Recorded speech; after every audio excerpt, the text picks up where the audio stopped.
Hey everyone, and welcome back to the channel. Today, we're diving into a colossal what-if scenario. What if the dinosaurs never went extinct? What if they survived the asteroid, adapted, and eventually faced one of the harshest periods in Earth's history? The Ice Age? Imagine a world where the thundering footsteps of ancient reptiles echo across frozen tundras. A world where the last of the dinosaurs clash with the megafauna of a glacial era. Our story begins 66 million years ago. The Chicxulub impactor strikes. But in this alternate timeline, it's not a world-ending catastrophe. Instead, it's a severe but survivable event. Many dinosaur species perish, but the hardiest, most adaptable ones cling to life. Over millions of years, they evolved as the global climate gradually cools. These resilient dinosaurs face a new evolutionary pressure. The lush jungles of the Cretaceous give way to vast, open grasslands, and eventually to the icy winds and snow-covered plains of the Pleistocene. To survive, these new dinosaurs would have to undergo some radical changes. Feathers, once thought to be mainly for display or limited flight, would become a crucial adaptation. Think of them as the ultimate prehistoric down jacket. We'd see dinosaurs cloaked in thick, insulating plumage, trapping body heat to withstand the freezing temperatures. Their metabolism, already a subject of hot debate, would likely need to be more efficient, perhaps even fully warm-blooded, to maintain a constant internal temperature in the biting cold. Let's picture one of these incredible survivors. Imagine a descendant of the Hadrosaurs, the duck-billed dinosaurs. We'll call it a Cryolophosaur, or frozen-crested lizard. Instead of a delicate crest, it might sport a smaller, more robust one to minimize heat loss. Its body would be stockier, more compact, covered in a dense coat of shaggy, proto-feather fuzz, maybe in mottled shades of white, gray, and brown to blend in with the snowy landscape. Its broad duck-like bill would be perfect for shoveling away snow to reach the buried grasses and hardy shrubs beneath. These creatures would travel in herds, their collective body heat providing warmth and their numbers offering protection. But these Ice Age dinosaurs wouldn't be alone. They would be sharing this frozen world with a new dynasty of giants, the mammals. The Pleistocene was the age of Megafauna, and one of its most formidable residents was the Woolly Rhinoceros. This wasn't your modern rhino. It was a Teuton tank of fur and muscle, equipped with a massive, flattened horn up to a meter long, perfect for sweeping aside snow to find food. It was built for the cold, with a thick, shaggy coat, a huge shoulder hump storing fat reserves, and a powerful, low-slung body. So, the stage is set. On one side, we have our herd of Cryolophosaurs, the last of the dinosaurs, evolved to endure the cold.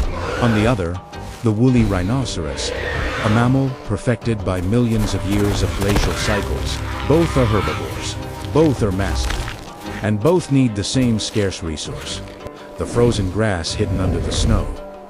Conflict is inevitable. Let's visualize a typical encounter on the mammoth steppe. A herd of Cryolophosaurs is peacefully grazing, using their broad bills to clear patches of snow. Suddenly, a lone woolly rhino appears over a ridge. It's a massive bull, hungry and aggressive. It sees the patch of vegetation that dinosaurs have uncovered and decides it wants it. The rhino lowers its head, snorts a plume of steam into the frigid air, and charges. How would the dinosaurs react? Unlike their Cretaceous ancestors who faced predators like T-Rex, their main threat now is a battering ram of a competitor. A single Cryolophosaur, though large, would be at a disadvantage against the rhino's focused, powerful charge. The rhino's low center of gravity and massive horn are built for this kind of confrontation. But the dinosaurs have a different strategy: numbers and communication. As the rhino charges, the Cryolophosaurs would emit loud, booming calls, their crests perhaps resonating the sound across the plains. They wouldn't stand and fight one-on-one. Instead, they would likely use a defensive formation, similar to what musk oxen do today. The larger individuals would form a wall of bodies, presenting a formidable barrier. They might stamp their powerful hind legs and whip their heavy tails, not as lethal weapons, but as deterrents. the rhino slams into the herd's flank. It's chaos. The impact is jarring, but the collective mass of the dinosaurs absorbs the shock. The rhino tries to use its horn to toss one of the Cryolophosaurs aside, but the dinosaur's bulk and the press of the herd make it difficult. The dinosaurs shuffle and push back, creating a living, shifting wall. They aren't trying to kill the rhino. They're just trying to drive it off and protect their food source. This wouldn't be a fight to the death every time. More often, it would be a contest of intimidation. The rhino, facing a dozen multi-ton dinosaurs, might realize the effort isn't worth the reward. After a few pushes and shoves, it might back off, snorting in frustration, and go search for an easier meal. The dinosaurs, in turn, would have successfully defended their hard-won patch of grass. This dynamic shows how survival in the Ice Age wasn't just about fighting.